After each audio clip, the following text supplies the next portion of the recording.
बुधवार 9 जुलाई की सुबह गुजरात के वडोदरा में एक बड़ा हादसा हुआ। महिसागर नदी पर वडोदरा को आनंद से जोड़ने वाला गंभीरा पुल बीच से टूटकर गिर गया। इसमें 15 लोगों की मौत होने की खबर है, जबकि 3 लोग अब भी लापता हैं। हादसे के समय इस पुल से कई गाड़ियां गुजर रही थी जो सीधे नदी में जा गिरी। हादसे में 2 truck, auto rickshaw, Eeco van, bikes और पिकअप वैन पुल से नीचे गिरे हैं। घटनास्थल पर रेस्क्यू ऑपरेशन हादसे के 24 घंटे बाद भी जारी है। रेस्क्यू एंड रिकवरी की प्रोसेस कल मॉर्निंग से कंटिन्यूअस चल रही है। कल रात के 10 बजे तक हमारी पूरी team NDRF, SDRF, BMC, fire की टीम, यहाँ की लोकल टीम, लोकल प्रशासन, पुलिस की टीम और बाकी जो एक्सपर्ट एजेंसीज है उनके जरिए भी कोशिश की गई थी। कल रात को बाढ़ की वजह से पानी का लेवल यहाँ पर बढ़ गया था। उसके बाद 10 बजे रात को हमने ऑपरेशन होल्ड करना पड़ा। इसके बाद आज सुबह से हमने फिर से ऑपरेशन 7 बजे शुरू किया है।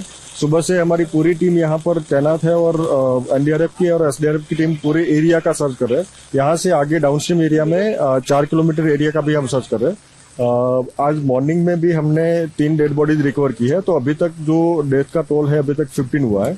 इसके अलावा भी जो मिसिंग पर्सन है उसका लिस्ट भी हमारे पास है, जिसमें 3 मिसिंग पर्सन है। हादसे में जान गंवाने वाले लोगों में से 13 लोगों के नाम सामने आए हैं, जिनमें 38 साल के रमेश पडियार, 4 साल की वेदिका पडियार, 2 साल के नैतिक पडियार, 40 साल के कांजी माछी, 65 साल के जशु भाई, 55 साल वक्त सिंह जाधव, 40 साल के हंसमुख परमार, 22 साल के राजेश चावड़ा, 33 साल के प्रवीण जाधव, 32 साल के सुख वागड़िया, 20 साल के पर्वत वागड़िया, 51 साल के महिरामन हथिया, 27 साल के विष्णु रावल की मौत हुई है। लेकिन बड़ा सवाल यह है कि आखिर यह हादसा हुआ कैसे, क्योंकि पुल की मरम्मत और खामियों को लेकर पहले ही खतरे की चेतावनी दी जा चुकी थी।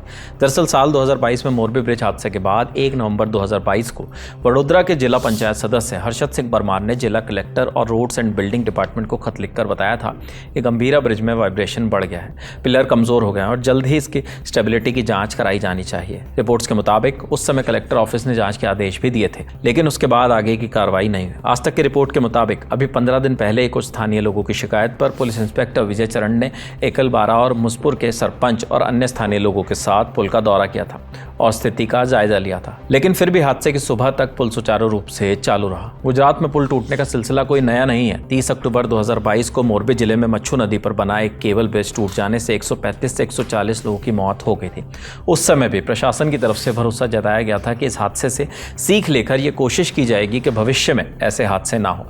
सरकार ने तब राज्य के सभी पुलों की जांच के आदेश भी जारी किए थे, लेकिन हादसे की संख्या में कोई सुधार नहीं आया। बीते 5 सालों की बात करें तो गुजरात में लगभग 1 दर्जन पुल हादसे हुए, जिनमें गंभीरा और मोरबी पुल के अलावा कई और भी नाम शामिल हैं। जैसे 21 दिसंबर 2021 अहमदाबाद का मोहम्मदपुरा ब्रिज, जिसका एक हिस्सा टूट गया था। 23 अक्टूबर 2023 पालनपुर में निर्माणाधीन पुल, जिसका एक हिस्सा यहां भी टूट गया था। 30 जुलाई 2024 सूरत के सरौली में मेट्रो पुल झुकने की खबर आई थी। 26 अगस्त 2024 मोरबी में ही एक ब्रिज टूट कर गिर गया था। 5 नवंबर 2024 आनंद में बुलेट ट्रेन प्रोजेक्ट के एक निर्माणाधीन ब्रिज का हिस्सा टूट कर गिरा था। जिस पुल पर हादसा हुआ है उस पर बढ़ते ट्रैफिक को लेकर राज्य सरकार ने 3 महीने पहले ही 212 करोड़ रुपए की लागत से नया पुल बनाने की मंजूरी भी दी थी, जिसके लिए डिजाइन और टेंडरिंग का काम शुरू हो गया था, लेकिन नया पुल बनने से पहले ही यह हादसा हो गया।